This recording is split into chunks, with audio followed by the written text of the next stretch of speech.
Yo, what's going on, guys? It's your boy Nabhuto here, and I'm back with another video. And today we're gonna do my predictions for the Concacaf World Cup qualifying, and we're gonna see which teams qualify for the World Cup and which teams don't qualify for the World Cup. But before we get into the video, I just have to let you guys know that around 85% of you guys are not subscribed to this YouTube channel. So if you guys could, please subscribe. It's completely free, and you can always unsubscribe later in the future if you don't like my future content. Also, please feel free to leave a like in this video. Let's try reaching 100 likes. I don't know how these Concacaf videos do, so let's try to reach 100. Also, guys, I got a new microphone for this video, so please let me know if you guys like it or not. And if you guys like my old one more, please let me know in the comments, because then I just return this one because this is expensive. Anyways, let's cut the chit chat. Let's get straight into the video. So the team that's going to finish 8th place in the Octagonal or whatever it's called is going to be Panama for me. Honestly, I just don't rate Panama as a team. I know they made the World Cup in 2018 and I know they took the place of the US, but still, I don't think they're a good team. I don't think they're better than any of the other teams in this qualifying, and that's why they're going to be last place. Simple as that. 7th place is going to be a little bit of surprise. I put Costa Rica. This is because we can see a clear decline in the squad quality and just the team in general. Yes, you still got Killer Navas back there, but up front, in front of him, you literally got almost nobody. They have one somewhat young player, and his name is Randall Leal. He plays for Nashville SC. Other than that, I really don't know anybody else. Brian Ruiz is now older. Joel Campbell, he was supposed to be the next greatest thing for Costa Rica, but it never turned out good for him. And I just don't rate them as a squad anymore. I think they're going to really struggle in World Cup qualifying, and they're not going to do very good. So that's why they're going to finish 7th place. 6th place, we're going to have El Salvador. I know there's a lot of El Salvadorians hyped for the World Cup qualifying because they made it to the final 8. However, I don't think they're actually going to make it to the World Cup. This is because every other team that's in front of them, I just think are better than them. Simple as that. Yes, they had a very impressive Gold Cup that I think they were super close at time with Mexico, and they almost got to the semifinals of the Gold Cup as well with that almost comeback against Qatar. However, that didn't happen, and I just don't rate them that highly. I think the intensity of World Cup qualifying will be 3 times greater than the Gold Cup, and with that being said, that's why I don't think El Salvador will keep up with that level with all the other teams increasing their intensity. That's why I think they're going to finish 6th place. They're better than Costa Rica and Panama, but they're just not better than the rest. Sorry. 5th place, the team that's just going to barely miss out for me is going to have to be Honduras. And I know they made the World Cup in 2014. They almost made the World Cup in 2018, but sadly didn't. And I know they're usually on the edge of making the World Cup or not, because I do have a solid squad. Albert Elise is their best player, and no cap, he is a baller. But the thing is, they're just not that good compared to the other 4. And in my opinion, they could really qualify for the World Cup. Like, I think they can, but the thing is, I believe the other 4 squads are more capable. And yeah, there's not really much I could say about Honduras. I can't lie, I don't know much about them, but I do know that I rate the other teams on the qualifying more than Honduras, and I know one player, Albert Elise, cannot carry them. I know they did really good in the Concacaf semi-final Nations League against the US,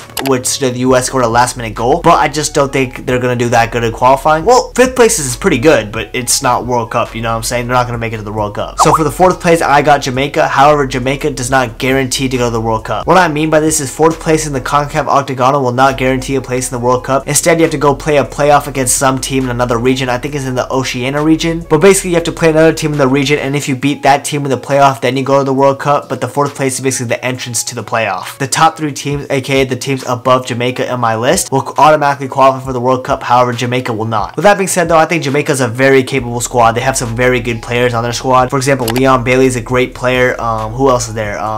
Reed. I don't know his first name. It's a really long name, but Reed is also a good player. And of course, they just got Mikel Antonio on the Jamaica squad, and trust me, this dude's a baller. I'm sure all of you know West Ham striker. He just broke the West Ham top goal scorer thing, and yeah, he's a real baller. And I think he's going to be a huge asset to this Jamaica team, because Ivan Toney, he still hasn't chosen whether he wants to represent England or Jamaica, and therefore you got Mikel Antonio, and he can do the job. He can do the shift, and I think he will be a very good striker in Concacaf. He's a big body. He knows how to find the goal. He knows how to, you know, pressure the defenders and everything, and so he will be a struggle for defenders to keep track of. That's why I think Jamaica will actually do really good this time. I think, you know, they do have somewhat of a solid defense. They have some solid players, and Mikel Antonio just tops the cake for me. Then 3rd place, we got Canada. Now, Canada, I don't remember the last time they even made a World Cup or even made a World Cup before. I'm sure they have, but I just don't remember. But now their squad is very capable, and I was pretty impressed what I saw from them from the Gold Cup. They took Mexico to like the 90th plus 9th minute, and I think, you know, there's some unfair calls in the game, and I think Canada could have gone the edge here and there, but I do think they put a great performance against Mexico, and with that performance against Mexico, without Alphonso Davies and Jonathan David, 2 of their most talented players on the pool, I think they're going to do really good this World Cup qualifying time. And honestly, I'm not going to lie, I kind of want Canada to make it to the World Cup, even though, you know, Concacaf, everyone's a rival against one another. I actually have a soft spot for Canada. You know, I have a lot of relations with Canada. I've been there a lot of times. I had some friends move to Canada as well, so I do have a soft spot for them. I do wish the best for them. I do want to see them in the World Cup, and I do want to see them succeed. However, when they face the US, I hope they get absolutely smashed, but other than that, I hope for the best for Canada. 2nd place is between US and Mexico. We all know the top 2 dogs of the region. Who's going to get 1st place, who's going to get 2nd place? place. For me, second place has to be Mexico. Now, before this summer, I was actually going to put the US second and Mexico first. However, the US winning the Nations League and the Gold Cup, I just have to put them first place. Like, there's no way I can put Mexico first place after such a successful summer for US. But for now, let's talk about Mexico and why I think they're not going to top the US this time. I think their squad is aging. Whether Mexico fans will like it or not, their squad is really aging, and a lot of players that are coming through are not the same quality as the previous generation. You know, players like Carlos Vela, Chicharito, Jonathan Dos Santos, you know, these players are quality, and you don't see that type of quality coming through the ranks in Mexico. And them continuing to rely on older players to do the job for them, I think they're going to struggle a bit. It kind of reminds me of the US World Cup 2018 qualifying, because we had to rely on older players except like Pulisic, and we had to rely on older players, and in the end they couldn't do the job and failed to qualify for the World Cup. However, I don't think Mexico are going to fail to qualify for the World Cup. I still definitely think they're going to qualify, but I'm just saying, like, keep a lookout on Mexico. They're not going to be as strong as they once was, in my opinion. However, don't be surprised if Canada gets second place and Mexico gets third, because I really like Canada. With that being said, let's go to the US, the first place, in my opinion. I think, for me, this is a no-brainer. The US just won the Gold Cup and the Nations League, 2 tournaments based on the Concacaf region, and they won both of them. They won the Nations League with their A team, and they won the Gold Cup with their C team / B team, whatever you want to call it, basically their backup team. With that being said, I think a mixture of these two squads will actually provide beneficial for